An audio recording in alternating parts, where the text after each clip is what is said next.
Hello, hello, hello. How are you guys doing today? Welcome to Peter Watches TV, where I watch all the TV shows over here, all the trending series, all of the reality shows, all the top 10 on Netflix, all the top 10 on Apple TV, all the top 10 everywhere, including all of the new true crime documentaries. For those of you that do not know, I am a huge fan of true crime. In fact, I run a true crime book club with my good friend, Mel. Hey, Mel, how are you? The link is below if you want to join the True Crime Book Club over on Facebook. We pick a book every month and then we read it. I'm a huge fan of true crime. And so I try to watch all the new true crime documentaries as they come out. And I was going to cover them over on my Peter Mon channel, but I've decided that I am going to cover them over here because they're TV shows as well, and so they fit over here. So any true crime documentary that I cover, I'm going to cover over here. If I decide to look more into the story, like I did that with the Ashley Madison case when it wasn't necessarily true crime. I guess kind of it was true crime. But anyway, I did a further follow-up video to the Ashley Madison documentary, and I covered that over on my Peter Mon channel. But if it has specifically to do with a documentary, a true crime documentary, I will be covering this. I will be covering it over here. So anyway, last night we went to dinner with some friends, and we came home, and I wasn't really sure what to watch. My husband is fanatically watching Love Island right now, as is, I feel like, everybody in my life is watching Love Island. And then next week starts Big Brother, and I'm very excited about watching Big Brother. And of course I will be covering that over here and my thoughts and updates on what's going on. I'm probably not going to do updates of what's going on. I'll probably just do reactions to what I think and maybe do that like once a week. But I'm really excited about Big Brother starting. So I was like, if I get started on Love Island, there's no way that I'm going to get caught up with it by the time that Big Brother comes out. Then I have like 2 shows, you know, that anyway, and I'm already watching Sister Wives. So I was like looking through my DMs last night, and I want to give a shout out to Jennifer, because if it wasn't for Jennifer, I wouldn't have even known that this documentary came out. And it actually is a new documentary. I thought when I started watching it that it was old, that it had come out like years ago, but apparently it just came out last month. And the documentary is called The Speedway Murders, and it's on Amazon Prime. And so I want to thank Jennifer for informing me of this documentary. It was fantastically done. It was done in a completely different way than I've seen. I think maybe I've seen something like this done in one other documentary, but not done as well. And I'll explain that, how it was done, in just a second. But the vintage look, they do a lot of like real flashbacks that like look like it's happening in real time, and just the set design of, so they all take place in Burger Chef in Speedway, Indiana, which is about 20 minutes from where I live. It's weird that I never knew about this case. So before I get into this video any further, thank you, Jennifer, and let me kind of explain to you a little bit about this whole story. So the Speedway Murders is a documentary about the unsolved mystery of the deaths of 4 Burger Chef employees, and it will be released June 21st, 2024. The documentary opens up with investigators admitting that the initial investigation was mishandled. And then when you go in here and you read about, hold on a second, I guess I have it pulled up. You read about the Burger Chef murders, which I guess are like a famous true crime case. I never have heard of them, and I live in Indiana, and I follow true crime very closely. So it's interesting that I had never heard of this case or this story before. The Burger Chef murders took place at Burger Chef restaurant in Speedway, Indiana, on the night of Friday, November 17th of 1978. So I would have, at that time, I was born in 1972, my birthday's in June, so I would have been 6 years old. 4 young employees went missing in what was initially thought to be a petty theft of cash from the restaurant safe. By Saturday morning, it became a clear case of robbery, kidnapping, and by Sunday, when their bodies were discovered, a case of murder. While investigators believe that they have identified some of or all of the perpetrators without physical evidence, they have not been able to prosecute those who remain alive. So at this point, there's several different theories that arise during the documentary, and really, they haven't like ever narrowed it down. They've never closed the case. They've never prosecuted anybody for it, which is interesting because when you look at the poster for it, the poster has the pictures of 4 men that are implicated in the murders of these 4 teenagers. And so, so this is what the story is about. The story is about, it starts off and it's about this, there's a Burger Chef. Now, if y'all don't remember Burger Chefs, do you remember Burger Chef? Okay, Burger Chef was what was before Hardee's. And I avidly remember going to Burger Chefs. I loved Burger Chefs. And one of the reasons why I love Burger Chef, and they actually show it in this documentary, is because you could get like a plain, like a plain hamburger, and then you could take it over to what was called the Works bar, and you could go over there and like for free, you could load it up on everything you wanted. Like my mother would turn that thing into like a Big Mac, okay? You could get like a regular, I think it was called the regular just chef, and they had the big chef, and they had different sandwiches just like every other store, right? But then in the middle of it, they had like this area that was called the Works Station or whatever it was called, the Works Bar. And it would have tomatoes and lettuce and mayonnaise and mustard and ketchup and, you know, everything else, special sauce and cheese and pickles and all this kind of stuff. And this is not the greatest story in the entire world, but so my sobriety date is December 17th of 1994, which made me think a lot about this because I was watching this last night, how so many of these true crime documentaries have some tie to drugs, right? And so anyway, so I've been sober for 29 years, but before I got sober, I smoked a lot of pot. I smoked a lot of pot. And I can remember like I always talk about like my first, second boyfriend before my husband. Those are the ones that came after I was sober that I actually kind of claim. But my legit, like my first boyfriend, like my boyfriend that I had for a while when I like first came out, I can remember he and I like getting high in the parking lot. And I know exactly where this Burger Chef is, okay? If anybody lives in Indianapolis, it's like at like 81st and Allisonville Road. It's right by where you turn to go to Costco off of Allisonville Road. And they're on the corner there's a Hardee's, and it's right in front of the Melting Pot. That Hardee's used to be a Burger Chef, and I used to live right down the street from there in these apartments. And so my ex and I can remember we sat in that parking lot and we just got like as high as kites on this really bad skunk weed. And I can remember we went in there and we bought like 10 just regular, I don't know why this is so funny to me, 10 just regular hamburgers. And we just, we took these little hamburgers that were like that big and we made them like the biggest cheeseburgers in the entire world at the workstation. And that was what was so great about it. You could have 39 cents and you could leave there with just like so much food. No, you truly could at Burger Chef. So anyway, I totally remember the Burger Chefs. I remember like the uniforms, when they had like the old uniforms on it, I was like, oh my God, those horrible like orange and brown uniforms. I totally forgot about that stuff, but I love the Burger Chef. In Carmel, where I grew up, I totally remember where it is. It's Einstein Bagels now is where it was when it was in Carmel. But I love the Burger Chef. My mom, oh my God, my mom was obsessed with the Burger Chef. She loved it. So I actually went over here and I looked because I wanted to see when Burger Chef actually closed. And I was like, I'm almost positive Hardee's bought it because it's a Hardee's now, right?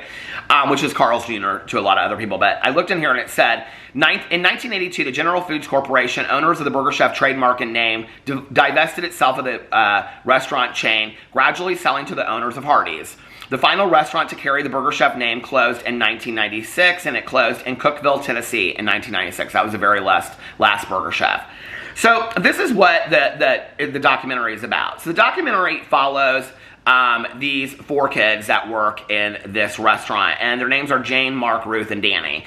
And Jane is the manager of the restaurant, and the other 3 kids are just kind of like working there. And Mark is black, and Danny is very, very young. And the reason why I'm sharing those things is because Danny being young is like a really big part of the story, because they keep on showing him throughout the documentary, calling home to ask if he can stay later to help close. The other reason why it's important to note that Mark is black is because there's a lot of allegations that because he was black, this was a black on black crime, or that his brother came and was part of this. And so there's a racist tone to this. And this is 1978 in the Midwest, all right? So obviously, it's still happening in 2024. So you can imagine what this was like in 1978. And they interview his close friend a lot in the documentary, which I think is fantastic. And they kind of talk about where he lived and things like that. What's interesting about this documentary, so what it is it's an investigation of going back and talking about what happened, because what they know is that the kids locked the doors on the Burger Chef, the back door was open, they kept the lights on, nobody cleaned anything inside, and then they were just gone. And then the next thing they knew is that they found their bodies 36 hours later, 30 minutes away in Johnson County, Indiana. Which was interesting because in the documentary, they kept on showing this area that's like, it looks like you're in Washington State. I tell people a lot, like if you've watched the TV show Stranger Things, which supposedly takes place in Indiana, Stranger Things is supposed to take place in southern Indiana. That is what southern Indiana looks like. It's like heavy forest and stuff like that. Johnson County does not look like that. And I've been to Johnson County a lot because I used to work in a treatment facility and I was a liaison between treatment and Department of Corrections, and Johnson County was one of my contracts. And I went to Johnson County a lot. Johnson County is flat. And in the documentary, they show these trees that are like, it looks like you're in some national park, like in the you know, Pacific Northwest. That's not what Johnson County looks like. Johnson County, I'm sure, has some parks and some trees, and they actually show part of it, but it doesn't look like, I mean, they show this car driving down the middle of the road, and there's literally just like miles and miles and miles of forest around them. That's not Johnson County. I thought that was interesting that they displayed it that way, because almost everything else that they display in this documentary seems 100% accurate to the time. So that's what they know, and then they find their bodies 36 hours later. I think three of them are shot. Like 2 of them are shot in the head, 1 of them shot in the back, like it looks like he's running. I think it's Mark, who looks like he's running away, and the other one has like a stab wound and the knife is broken off. So they have had all these people come forward, a lot of like people that are convicted felons that are in prison that like have like told like, you know, jail like confessions and things like that. And they have bits and pieces of the story, but nobody's really that accurate. It's interesting because this one guy, I didn't really understand it. They said that there was no credibility to his story, that it was like 100% credible. But then later they said he was literally like in the war room where they had like, you know, the true crime war room where they had like all the pictures of what had happened up on the room when they interviewed him. So all he had to do was look at the pictures. But I don't know, he was giving to me, when they showed the whole police investigation, he was giving such conclusive evidence that he later took his confession back and said that he was led that information. And the police investigators were like, yeah, he was being led that stuff. Like, for example, when they said something about, to the effect of, and by the way, when somebody was thanking me yesterday for saying something about spoilers, all of my videos have spoilers in them on this channel. If you're going to watch this channel, every video that I'm going to do is going to have a spoiler on it. I just want to make that clear. I've kind of gone back and forth with that, but I think I said that like 2 videos ago. That, I mean, these are my reactions, so it's hard to do a reaction without a spoiler, you know? But anyway, they said something about, they asked him a question like, how many times did somebody get shot? And he said just once. And then they said who shot her the second time, and it was leading. But they didn't show that in the recording of it. So I don't know, none of his information seemed leading to me. But anyway, if you want to see what people... So Speedway, Indiana is known for being where the racetrack is, Indy 500. It's like world famous for the Indianapolis 500, which is in May. It's Memorial Day weekend of every year. The entire town goes crazy. It's the race, okay? And so anyway, that's where Speedway, Indiana is. If you want to get a good taste of what Speedway, Indiana looks like, well, actually there's some really cute areas of Speedway. I mean, like cute, like old homes and stuff like that. But if you want to get a really good idea of what Speedway, Indiana looks like, watch this documentary. And you will get a good idea of the people that live in Speedway, Indiana. No, it is a good cross-section, I think, this documentary.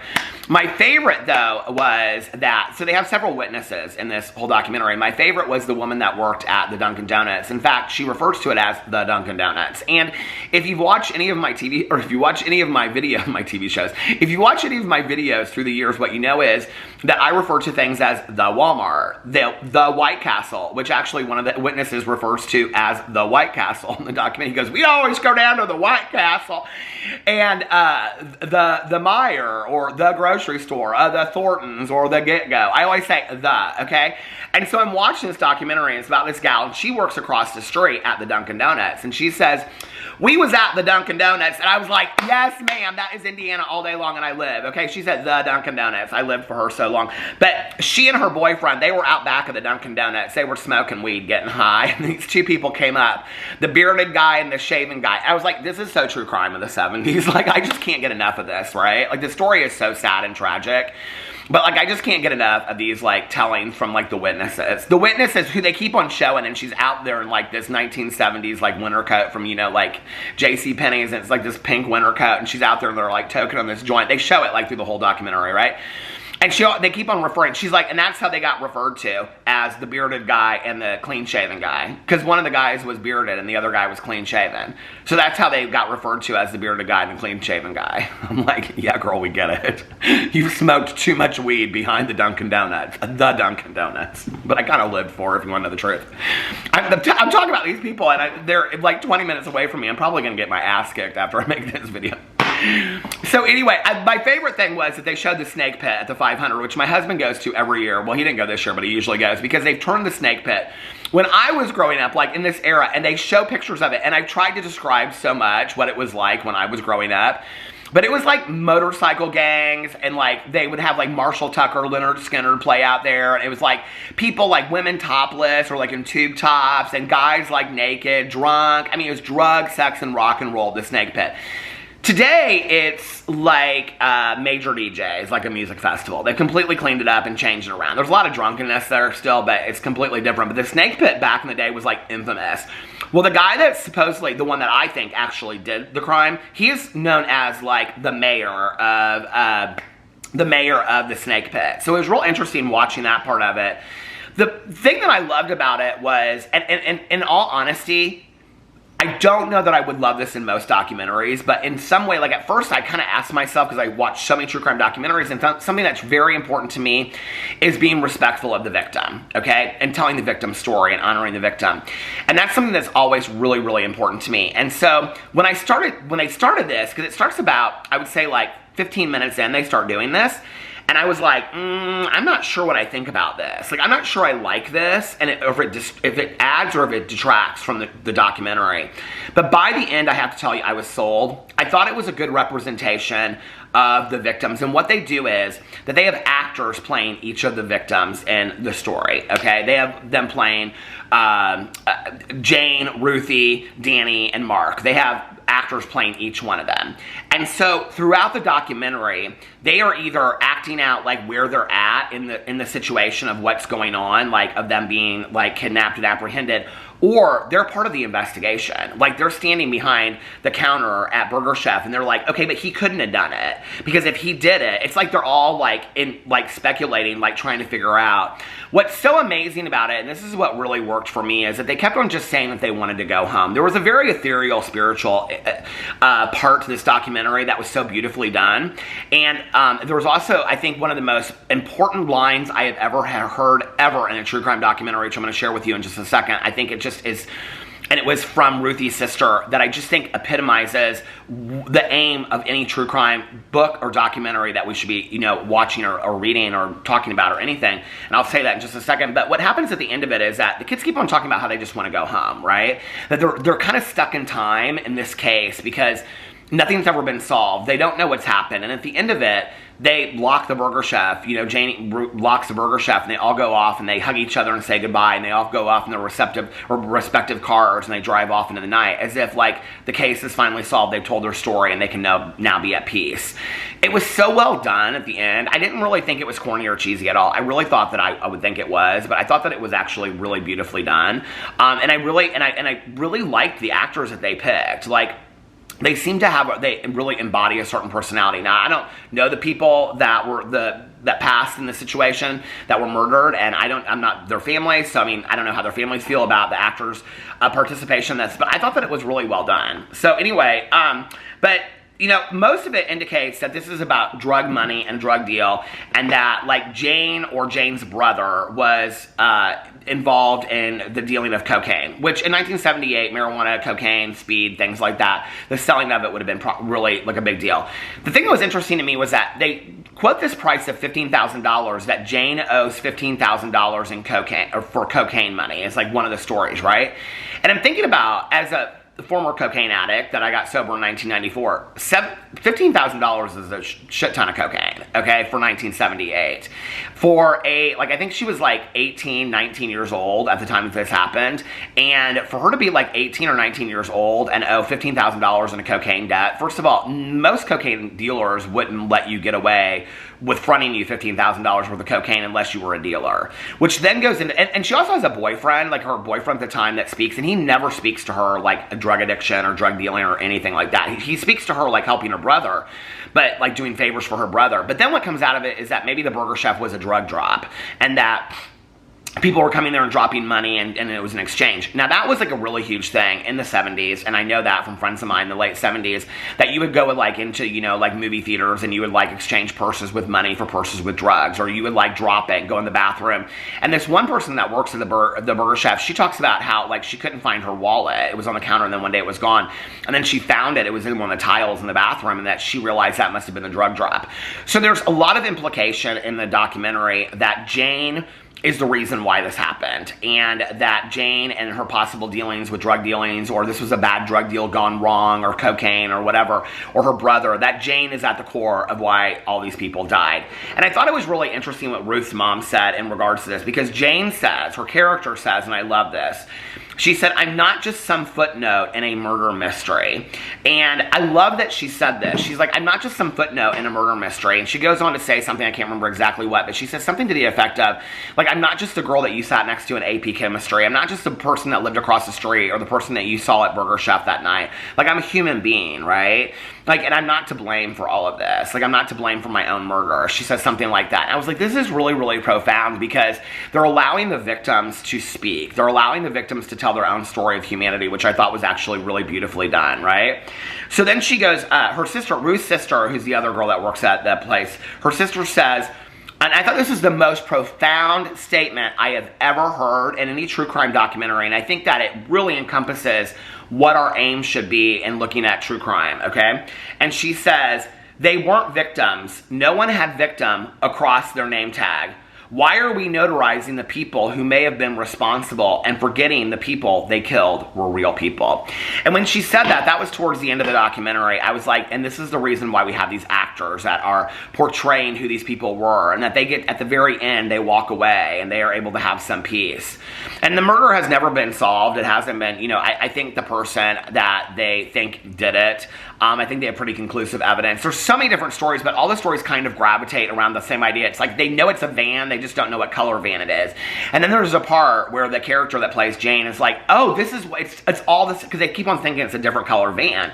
Well, as it moves under these lights, they realize that the color of the van changes, right? And so they're figuring it out. So it's like the people that are murdered are figuring out the case through what the police know. It's very interestingly done. If I haven't really, like, I mean, you know all of this 5 minutes going into it. So this isn't going to ruin the documentary for you. I thought it was a fantastically done documentary. It was very scary, honestly. It was a really scary documentary. I love true crime documentaries that are kind of scary. The witness statements are really, really interesting. I love when they have, like, witness statements from people that have a lot of personality, and then they have a lot of personality in this. And I think it also did a really good job of honoring, you know, I know that sister says that they're not victims, but honoring the murdered people that were, you know, in this documentary, and how they were portrayed, and if their families were able to speak and things like that. And I wish that there was some closure to this case, you know? I think it's so weird that it happened like 20 minutes from me, and it happened when I was growing up, and I've never heard of this case ever in my life. So anyway, the case is called the Speedway Murders, also referred to as the Burger Chef Murders. It's on Amazon Prime, and if you have Amazon Prime, it's free over there, and it just came out last month. So anyway, let me know what you think in the comment section below. I love you guys, and I will see you tomorrow.